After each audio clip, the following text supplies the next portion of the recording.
YouTube और ख़बरों पे भी नज़र रखा करें ताकि आपको पता हो कि जो आपके मुल्क की मौजूदा हो रहे हैं कौन सी पार्टी का पलड़ा भारी है, तो वो हर सियासतदान उसी टोकरी में जाकर बैठ जाता है कि दोबारा जाएं रोएं धोएं आपा जी जाके और पीपल्स पार्टी में जाकर दोबारा बैठ जाएं। इसके बाद शायद आप लोगों को भी कोई जमात ना ले। तो वाक़यात हैं उनकी पुरज़ोर मजम्मत करते हुए मैं आज PTI से लाताल्लुकी का इजहार करता हूँ। और फ़ौज हमारा आइनी इदारा है, फ़ौज हमारा एक ऐसा अपना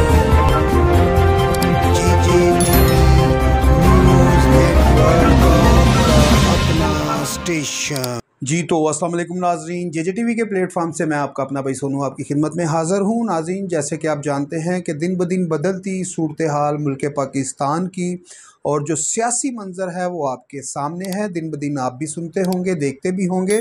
और यहाँ पे मैं जो पहले आपसे बात करना चाह रहा हूँ, ख़बरें तो बहुत ज़्यादा हैं, बहुत ज़्यादा दिल करता है आपसे ख़बरें शेयर भी करें, लेकिन इतनी ज़्यादा ख़बरें हैं, हर एंकर हर कह लें कि जर्नलिस्ट यही बात करता है कि बहुत ज़्यादा ख़बरें हैं, कौन कौन सी आपसे शेयर करें। तो यहाँ पर मैं एक रिक्वेस्ट अपने नाज़रीन को करना चाहता हूँ कि इस वीडियो को ज़्यादा से ज़्यादा शेयर किया करें। और दूसरा ये है कि जितने भी कह लें कि हमारा भी लोग देखने वाले हमारे बहन और भाई और जो भी हैं, मेरी बहनें हैं, भाई हैं, हमारे जितने भी लोग हैं जो भी लोग देखते हैं उसको ज़्यादा से ज़्यादा शेयर किया करें। और मैं आपको यहाँ पर एक छोटा सा मशवरा भी अपने नाज़रीन को देना चाहता हूँ। वो ये मशवरा है कि आप ख़बरों पे न्यूज़ पे ज़्यादा से ज़्यादा नज़र रखा करें। और फ़िल्में ड्रामे तो आप सब लोग देखते ही हैं, कॉमेडीज़ देखते हैं आप लोग, हर तरह की कह लें कि आप इंटरटेनमेंट देखते हैं, फेसबुक यूट्यूब, और ख़बरों पे भी नज़र रखा करें ताकि आपको पता हो कि जो आपके मुल्क की मौजूदा सूरत हाल है वो आपको पता होनी चाहिए। तो ये आपको एक छोटा सा नाज़रीन को मेरा मशवरा है कि ख़बरों पे ज़्यादा से ज़्यादा नज़र रखा करें। तो बढ़ते हैं नाज़रीन आगे। आज की जो कह लें कि ब्रेकिंग न्यूज़ और जो आज की ख़बरें हैं हमारे पास जो इतलात हैं, कराची से जो अली ज़ैदी साहब थे वो आपको शायद मालूम हो कि उनने भी आज प्रेस कॉन्फ्रेंस की और उनने भी आज कह लें कि PTI से लाताल्लुकी का इजहार कर दिया है। और दूसरा ये है इमरान इस्माइल साहब हैं, उनने भी आज एक प्रेस कॉन्फ्रेंस की और PTI से लाताल्लुकी का इजहार कर दिया है। और जनूबी पंजाब से अगर बात करें, खुसरो बख्तियार साहब हैं जो कह लें कि हाल ही में PTI में गए थे। जब उनने देखा कि जो PTI है वो इस टाइम पावर में जा रही है तो खुसरो बख्तियार साहब ने अपना पूरा ग्रुप उठाया और जाके वो PTI में जम कर दिया। और यहाँ पर नाज़रीन आपको बात बता दें कि चंद लोग आपको ऐसे भी मिलेंगे सियासतदानों में जो ये देखते हैं कि जो 5 साल के बाद इलेक्शन हो रहे हैं कौन सी पार्टी का पलड़ा भारी है, तो वो हर सियासतदान उसी टोकरी में जाकर बैठ जाता है जिस टोकरी का पलड़ा भारी होता है। ये खुसरो बख्तियार वगैरह ये वो लोग हैं जो 2018 में जम हुए थे, किस में जी, PTI में, अपनी जमातों को छोड़ के। और PTI की अगर मैं जमात की बात करूँ आज करना भी बनता है, उसकी वजह यह है कि जो PTI की कह लें जमात बनी थी, PTI के जितने भी MPA MNA थे उसमें ज़्यादा तादाद जो थी, जैसे कि शाह महमूद कुरैशी साहब पीपल्स पार्टी से थे और शाह महमूद कुरैशी साहब के अपने ही भाई ये कहते थे कि अगर किसी पे भी खान साहब एतमाद करना, लेकिन मेरे भाई शाह महमूद कुरैशी पे एतमाद ना करना। और यहाँ पर हम बात करेंगे फवाद चौधरी साहब की, वो भी पीपल्स पार्टी से गए। तो चौधरी परवेज़ अलाई साहब, जिनको खान साहब कहते थे कि पंजाब का सबसे बड़ा जो डाकू है वो परवेज़ अलाई है, तो परवेज़ अलाई भी आज आपको मालूम है कि PTI का कह लें कि सबसे बड़े ओहदे पंजाब की कह लें कि वो एक कह लें कि PTI की जो जमात है उसके सदर बने हुए हैं। मकसद ये है यहाँ पर बात करने का कि बहुत सारे ऐसे लोग होते हैं जो कह लें कि उस पार्टियों से उठते हैं, उस पार्टियों में जाते हैं, उस पार्टियों से उठते हैं, उस पार्टियों से चले जाते हैं। और इस टाइम अगर पंजाब की अगर बात करें, जनूबी पंजाब की अगर हम बात करें, वफाक की बात करें, तो इस्लामाबाद से कह लें कि खुर्रम नवाज़ साहब हैं, राजा खुर्रम नवाज़ साहब हैं, उनने भी आज पार्टी छोड़ने का ऐलान कर दिया। फिर कह लें कि कल का जो दिन था वो डॉक्टर फरदौस आशिकवान साहबा प्रेस कॉन्फ्रेंस करती हैं, जी मैंने PTI को छोड़ दिया। तो यहाँ पर मैं डॉक्टर फरदौस आपा से ये कहूँगा कि मैडम, आप तो जब परवेज़ अलाई साहब कह लें कि वज़ीर आला बने थे PTI के, और PTI के वो वज़ीर आला बने थे, तो आपके लिए तो पंजाब की असम्बली की कह लें कि दरवाजे ही परवेज़ अलाई साहब ने उसी टाइम पर बंद कर दिए थे। तो आपने PTI अब कब छोड़ी? आप तो पीटीआई बहुत पहले की छोड़ चुकी हैं। आपने पीटीआई नहीं छोड़ी, पीटीआई वालों ने आपको छोड़ दिया हुआ है, पीटीआई वालों ने आपको निकाला हुआ है। तो मकसद ये है यहाँ पर बात करने का कि दोबारा जाएं, रोएं धोएं आपा जी जाके और पीपल्स पार्टी में जाकर दोबारा बैठ जाएं। इसके बाद शायद आप लोगों को भी कोई जमात ना ले। यहाँ पर जिससे जैसे कि आप देखते हैं कि गिरती हुई विकटें दिन ब दिन पीटीआई टूट फूट का शिकार हो चुकी है। और उसी के अगर हम दौरान देखते हैं तो कह लें कि फ़ौज के साथ यकजहती के लिए ताजर, स्कूलों के बच्चे, और हर रोज़ जैसे कि मैं देखता हूँ कि कोई ना कोई कहीं ना कहीं से फ़ौज के साथ इजहार यकजहती के लिए कह लें कि मुल्क पाकिस्तान की जो अवाम है वो सामने आ चुकी है और आ भी रही है।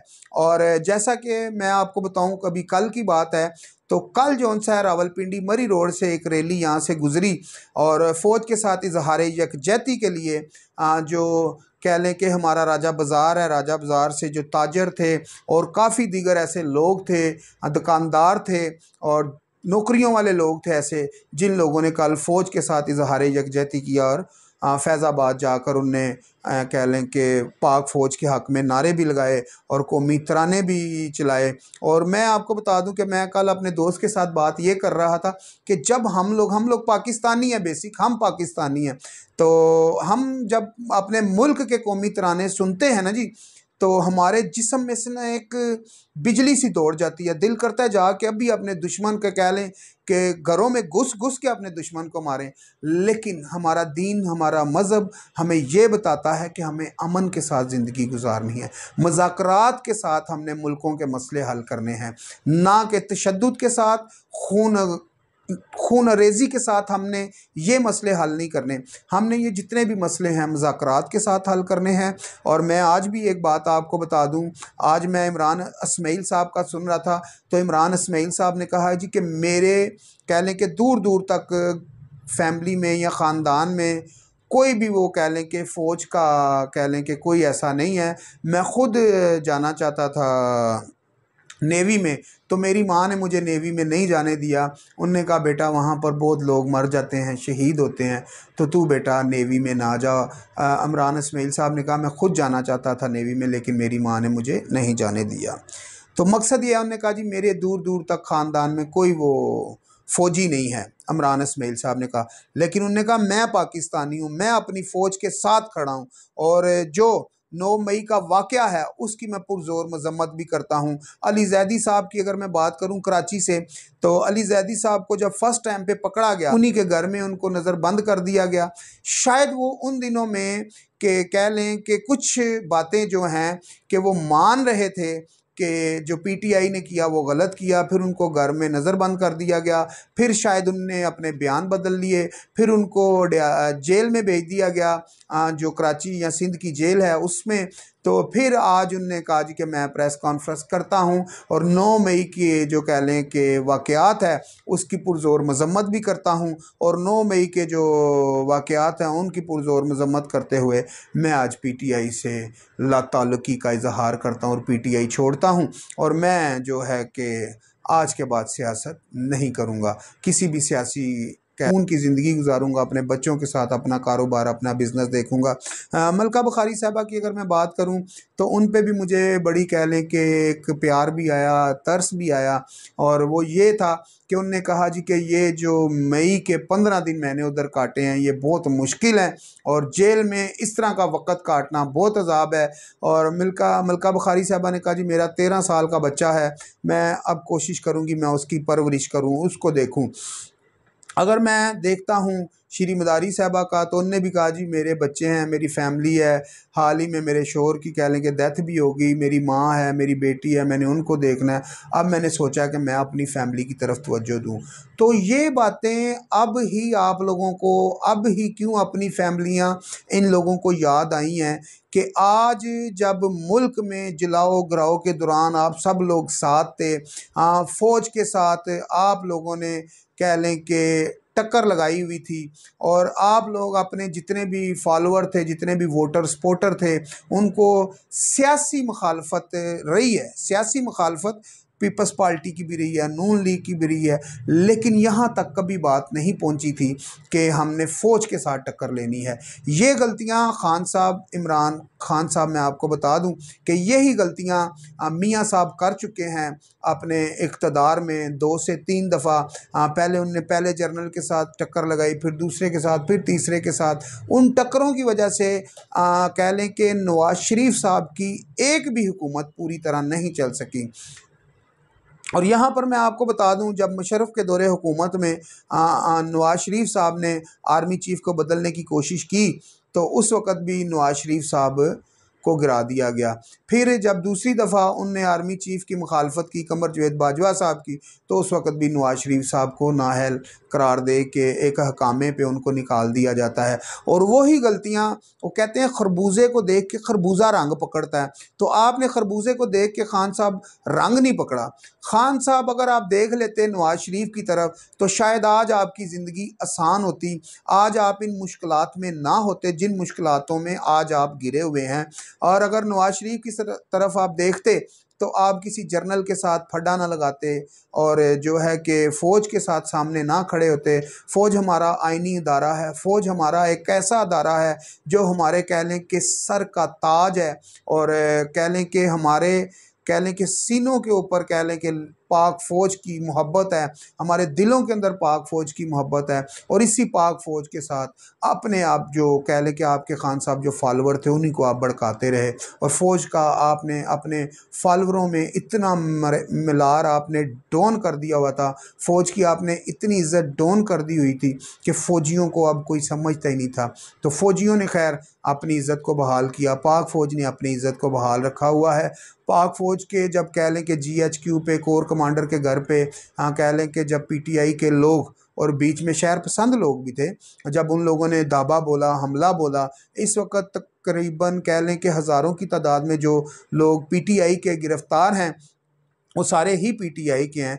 और उसमें कह लें कि कोई अभी तक शहर पसंद नहीं पकड़ा गया, और उसमें अगर कोई पकड़ा भी गया है तो उनको भी सज़ा मिलेगी। अगर इसमें कोई PTI के हैं तो उनको भी सज़ा मिलेगी, जो PTI के नहीं हैं उनको भी सज़ा मिलेगी। क्योंकि जिसने भी कोर कमांडर के घर पे और GHQ पे हमला किया है, उनको अब फ़ौजी अदालतें देखेंगी, और फ़ौजी अदालतों को काफ़ी सारे लोग दे भी दिए गए हैं अदालतों की तरफ से, और उनके जो मुकदमात हैं अब वो फ़ौजी एक्ट के ज़रिए उनके केस चलेंगे।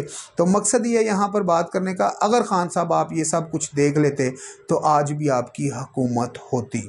मकसद ये यहाँ पर बात करने का कि जब इमरान खान साहब आपकी हुकूमत आती है 2018 में, तो 2018 में कोई भी ऐसी मुस्लिम लीग नून की, पीपल्स पार्टी की क़यादत नहीं थी जो जेलों में नहीं थी, और हर बंदे को आपने जेलों में भेजा। कोई 4 महीने, कोई 6 महीने, कोई 1 साल, कोई 1.5 साल जेलों में रहा।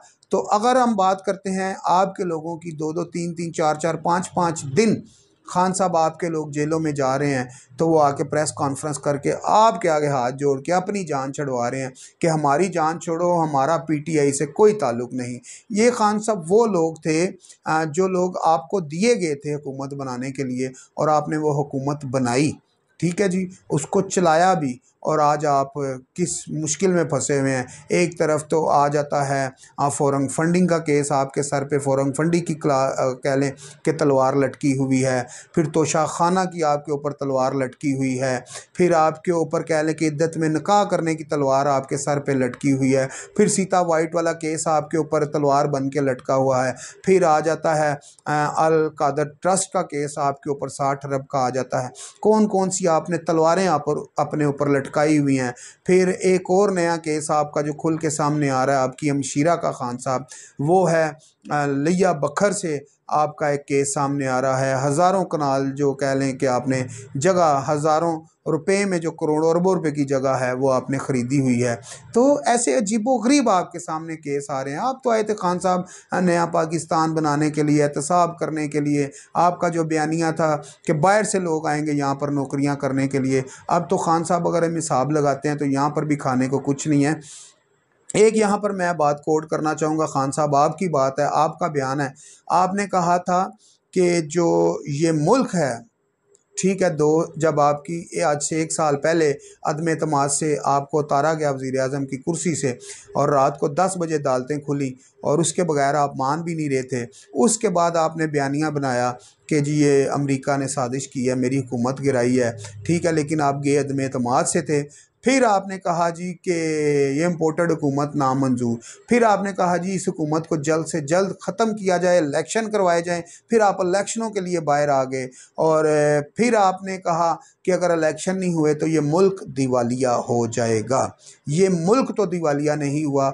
मैं फिर यहाँ पर पीडीएम को सलूट पेश करता हूँ जिसने ये मुल्क बचाया हुआ है। नवाज शरीफ की क़यादत में कह लें कि शहबाज शरीफ और उनकी जितनी भी कह लें कि टीम है, उनको यहाँ पर हम मुबारकबाद देंगे। शहबाज शरीफ साहब की, पीडीएम की और बिलावल भुट्टो साहब की यहाँ पर टीम को हम मुबारकबाद देंगे कि हमारा मुल्क शुक्र अल्लाह पाक का कि अल्लाह पाक के हाथों में महफूज है और उसके बाद हमारे जो अच्छे सियासतदान हैं उनके हाथों में महफूज है। उसकी वजह ये है कि ये मुल्क है तो हम हैं।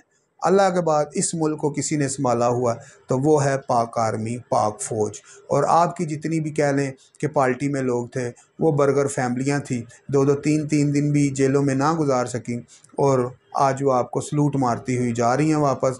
2-2 4-4 5-5 दिन ये जेल नहीं काट सकते, जो काटेगा वो आपके साथ रहेगा। और काफ़ी सारे नाजरीन आपको बता दें कि लोग हैं, शेख रशीद साहब, शाह महमूद कुरैशी साहब, अली नवाज साहब, दीगर हैं जिस तरह के कह लें कि इमरान खान साहब हैं और उनकी एहलिया के बुशरा बीबी के कह लें कि नाम ECL में डाल दिए गए हैं कि वो बाहर नहीं जा सकते, ठीक है। वो इसी मुल्क में रह के अब उनको फ़ौजी केसों का सामना करना पड़ेगा, फ़ौजी अदालतों का सामना करना पड़ेगा। और ये देखना ये है अब कि जिस तरह कह लें कि इमरान खान साहब के ऊपर ये केस बने हैं, ये केस कायम रहेंगे या इमरान खान साहब को सज़ाएं दी जाएंगी या PTI के जो जलाओ गिराओ के लोग हैं, जो मास्टरमाइंड लोग हैं, उनको सज़ाएं मिलेंगी या माजी की तरह ये भी केस हवा में उड़ जाएंगे और एना रो हो जाएगा और इनको भी रिलीफ मिलेगा और ये केस ख़त्म हो जाएंगे और ये सारे सिलसिले यहाँ पर ही रुक जाएंगे। इसी के साथ अपने भाई सोनू को इजाज़त दीजिए। मिलते हैं नाज़रीन अगली वीडियो में और इंशाल्लाह मज़ीद आपके लिए अच्छी खबर और अच्छी रिपोर्ट लेके आएंगे। हमारे चैनल को लाइक, शेयर, सब्सक्राइब करें ताकि ऐसी अच्छी इंटरेस्टिंग वीडियो हम आप तक लेकर आ सकें। शुक्रिया। अल्लाह हाफिज़।